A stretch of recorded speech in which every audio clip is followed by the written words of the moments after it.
Federal government tabled its marijuana legislation earlier this month, the first official step towards legalization. Now, of course, it will not be available to minors, but it will be more visible and certainly talked about at great length in the coming months. Wendy, should this be the catalyst that we as parents use to talk about drugs with our kids, if we haven't already? Yeah, I think it's a great catalyst. I think most of us as parents are talking with our kids about drugs prior to legislation because it's there. It's been there since we were children, and it's becoming more and more prevalent now, and younger it seems. So I think that the dialogue and the conversation needs to be happening, and this is a great segue to get into it.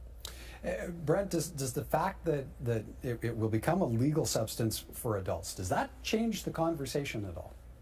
I think it does. I mean, the fact of the matter is, I mean, pot weed's been around for forever, and kids have had access to it forever.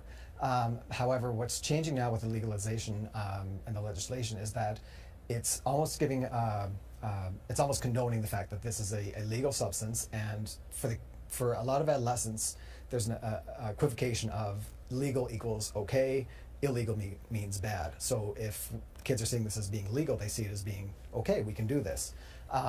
However, we also know that there are a lot of long-term ramifications that they're not aware of, that the adolescents aren't aware of, in terms of using marijuana because of THC, the active ingredient in marijuana, that has pretty long-term and pretty significant impacts on adolescent and young adult brain development compared to the brain development of adults. So I think that as much as we're changing the dialogue a little bit by saying it's legal, I think we have to maintain the fact that the research is really strongly showing us that there are significant negative effects that can be a factor for adolescent and young adult minds. So Judy, if it isn't the child who's triggering the conversation, how do we as parents bring it up? Well, I think it's totally in the news these days, so that's a great way to bring up the conversation and say, hey, so what's your thoughts on how pot might affect brain development? And just your reaction by listening to kids, not judging, just taking it all in, opens up that conversation by saying to them, there's no topics off the table, so let's talk, let's have a conversation about it. Judy makes a great point, Wendy. We as parents, we have to listen. We need to hear what they have to say, right? Yeah, absolutely. So the way, whether it be us initiating the conversation or the kids, I think as parents, our opportunity to keep the dialogue going is to be, one, really open to it and not judgmental, and be inquisitive, like be curious. What do they know? And what are their thoughts on it?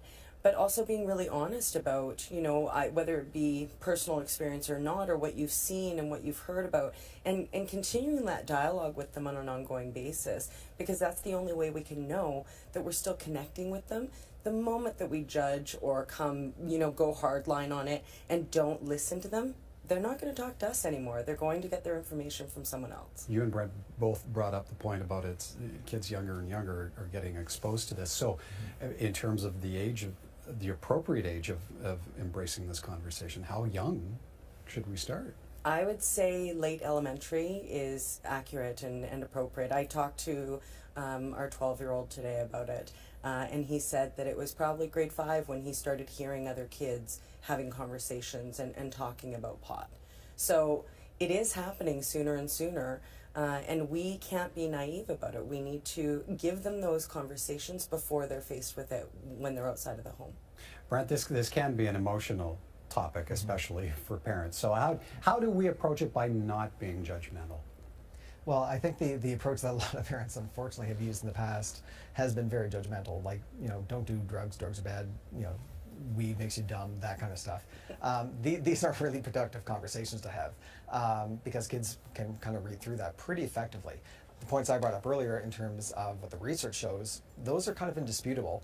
Now, not every parent has access to that kind of information, but I think if the dialogue is open and non-judgmental, and this is about all things, not just drugs, but all areas, the more it's disengaged from some sense of judgment, the more open kids will be. It's amazing what happens when you actively listen and don't put your own 2 cents worth and your own opinions in. Just listen, and it's amazing what kids will disclose and what they'll talk about, and that really develops the relationship, and that is the key to having a meaningful relationship and meaningful decision making around drug use and all sorts of other things. Well, and Judy, what else can we do as parents, to reinforce good decision making?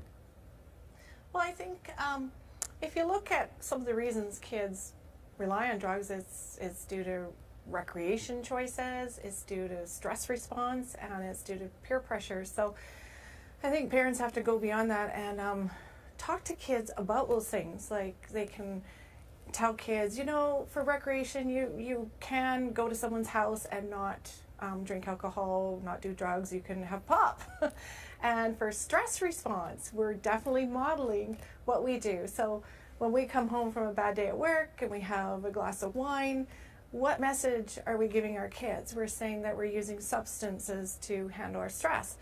We want our kids to use relationships to handle their stress. So that piece of listening and being a sounding board for them is really important. And we also need to have that good relationship with them, not freak out, so they have that self-esteem to say no to peer pressure. And those are all parents' jobs, all things they can do. Yeah, applies in many different elements of parenting. Okay, time for a break, but when we come back, allegations of snack shaming at a Calgary school. More from our panelists in a moment.